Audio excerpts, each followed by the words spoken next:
اعوذ باللہ من الشیطان الرجیم بسم اللہ الرحمن الرحیم الحمد للہ رب العالمین الصلاة والسلام علی اشرف الانبیاء والمرسلین اما بعد قال رسول اللہ صلی اللہ علیہ وآلہ وسلم انما سمی رمضان لأنہ یرمض الذنوب.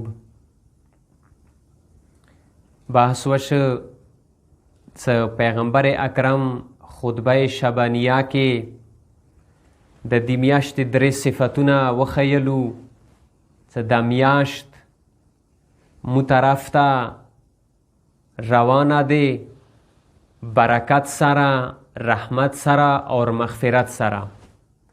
برکت او رحمت باندې بحث وشه.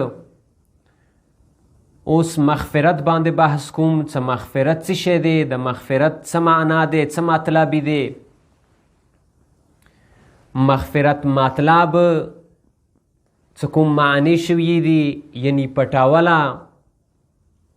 مغفرت مطلب یعنی د گناه اثر ختمیدله. اور عمدی طریقے سره مغفرت یعنی انسان عذاب نه امان کی شي. پس که دغو معنو ته مو سترګې وغړو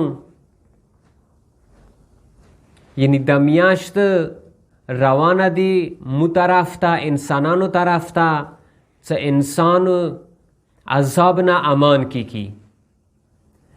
ځکه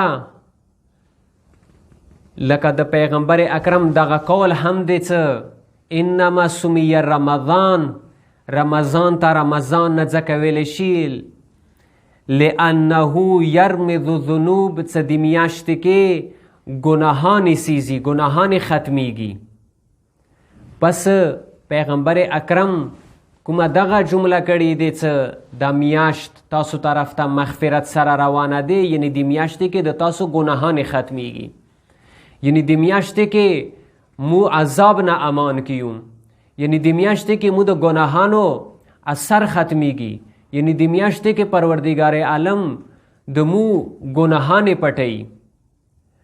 اور د میاشت لکه څرنګه یی چې مغفرت سره روانه دی، د تاسو ګناهانو مغفرت دی کیږي.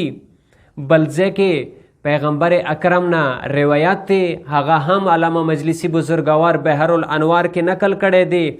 غی من لم یغفر له فی شهر رمضان، کچیرې د چا مغفرت رمضان میاشتې کې و نشول ففی ای شهر یغفر له، نو بیا کومه میاشتې څخه کې د دې انسان مغفرت کیږي. پیغمبر اکرم دغه جمله تعجب سره کړی دی اور سوالی انداز کې کړی دی چې کچیرې کوم انسان مغفرت دی میاشتې کې و نشه، پس بیا تمونه کی څخه بلې میاشتې کې هم مغفرت وشي. والسلام علیکم ورحمت الله وبرکاته.